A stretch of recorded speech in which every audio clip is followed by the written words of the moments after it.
Evet, şimdi öksürüğü şıp diye kesen bir tarifimiz var. Onu yapacağız inşallah arkadaşlar. Burada saf bir tereyağı kullanacağız. Kaliteli bir tereyağı. Zeytinyağı ve keçi boynuzu pekmezi. Hangi marka olursa olsun.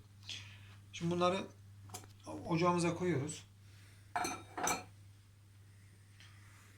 Ocakta tereyağını içini göster de eriyecek yani. Çok yakmayacağız ama erimesi de lazım yani.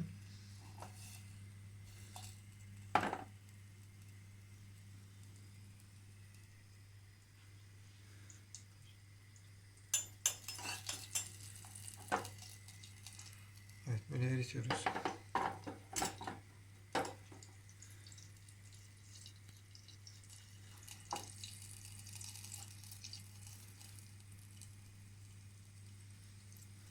Çiğ kalmaması lazım. Ona özen şey yapıyoruz, gösteriyoruz.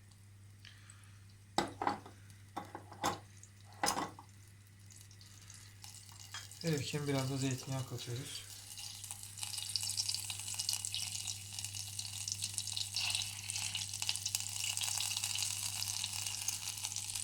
Zeytinyağını da kattık. Tabi kaliteli bir zeytinyağı olursa iyi olur.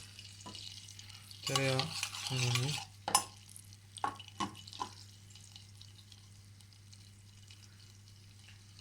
Öksürüğü şıp diye kesiyor. Tabi öksürükten öksürüğe fark olabilir. Ona hani bir şey diyemeyiz ama faydasını gördük yani.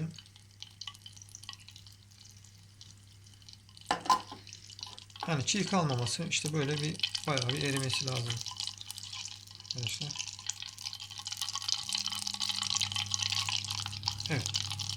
Güzelce eridikten sonra ateşten alıyoruz.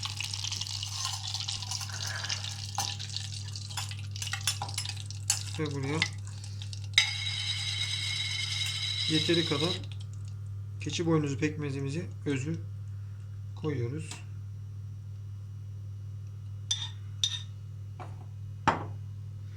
Ve karıştırıyoruz. Macunlaşma kıvamını alana kadar karıştırıyoruz.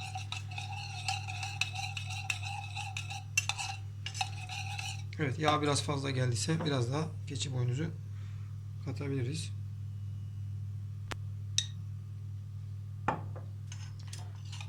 Karıştırmaya devam ediyoruz.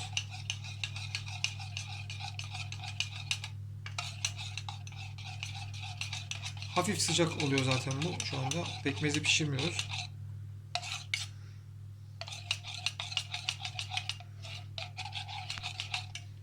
Evet, ürünümüz budur. Kıvamı bu şekilde. Evet, 2-3 kaşık yediğimizde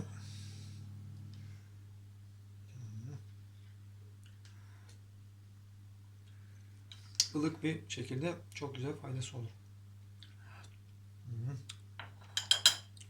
Geçmiş olsun.